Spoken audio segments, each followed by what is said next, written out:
আজকে বারুইপুরের সূর্যপুরের ঘটনার সংবাদ মাধ্যম সূত্রে আপনারা হয়তো সবাই অবগত হয়েছেন, কিন্তু ঘটনাটা সম্পর্কে একটু বিশদে জানা প্রয়োজন আছে বলে আমার মনে হয়। একজন নাবালিকা সে বিকেলবেলায় বাজার করার জন্য বাইরে বেরোয়।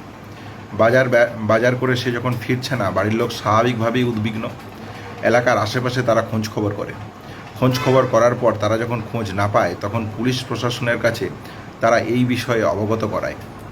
অথচ দেখা গেল পরের দিন সারা রাত হয়ে যাওয়ার পর পরের দিন সকাল 10টা অবধি পুলিশের থেকে, প্রশাসনের থেকে কোনো রকমের কোনো সহযোগিতার জায়গা, যে একটা এলাকার মেয়ে হারিয়ে গেল, একজন নাবালিকা বা কোথায় গেল, এই নিয়ে কোনো রকমের কোনো আলোচনা, কোনো রকমের কোনো পদক্ষেপ প্রশাসনের দিক থেকে পরিবার যখন না দেখতে পায়, প্রতিবেশীদের কাছে খোঁজ খবর করে।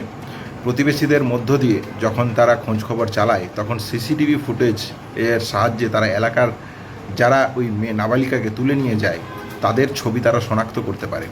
তাহলে আবার এই গ্রামবাসীরাই, প্রতিবেশীরাই পরিবারের সহযোগিতাকে সামনে রেখে যখন তারা ওই সিসিটিভিতে শনাক্ত করার পর পুলিশের কাছে অভিযুক্তদের নিয়ে যায়, যারা দোষী তাদেরকে নিয়ে যায়, সিসিটিভিতে যাদেরকে তারা দেখতে পায় নিয়ে যায়, আবার থানাতে নিয়ে যাওয়ার পর পুলিশ আবার তাদেরকে ছেড়ে দেয়, তাহলে প্রশাসন এবং পুলিশের এক নির্জলতার কলঙ্কময় দিন হিসেবে আজকের দিনটা স্বীকৃত হয়ে থাকলো। আজ 5ই জুলাই, বরুণ বিশ্বাসের মৃত্যুদিন। তাহলে আমরা নারী সুরক্ষার একজন অনন্য লড়াকু শিক্ষককে আমরা হারিয়েছি আজকের দিনে। ঠিক আজকের দিনেই পুলিশ প্রশাসনের নির্লজ্জতার কলঙ্কময় অধ্যায়ের একটা দিক দেখলাম। একজন নাবালিকা, সে বাজার করতে গিয়ে তাকে খুঁজে পাওয়া যাচ্ছে না।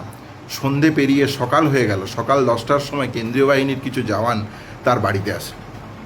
তারপর এলাকার সহযোগিতায়, যে কথা বললাম, সিসিটিভি ফুটেজ দেখে যখন শনাক্ত হয়, পুলিশের কাছে যখন নিয়ে যায়, তখন পুলিশ প্রশাসনের ভূমিকা কীরকম নির্লজ্জতার তা আপনারা আজ সংবাদ মাধ্যমে বহু জায়গায় দেখতে পাচ্ছেন। এবং যখন এই ধরনের এই ছেড়ে দেওয়ার পর যখন গ্রামবাসী আবার তাদেরকে ধরে, তাদের কাছ থেকে তারা জানতে পারে যে এই নাবালিকার ডেড বডি একটা পুকুরের মধ্যে আছে। সেখান থেকে এই নাবালিকার ডেড বডিকে নিয়ে আসা হয়। এইটা হচ্ছে আমাদের আজকের দিনের, আজকের ঘটনার বাস্তব চিত্র।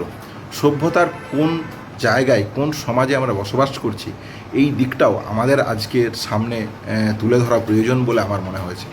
তাহলে দেখুন, যে কথাটা আজকে না বললেই নয়,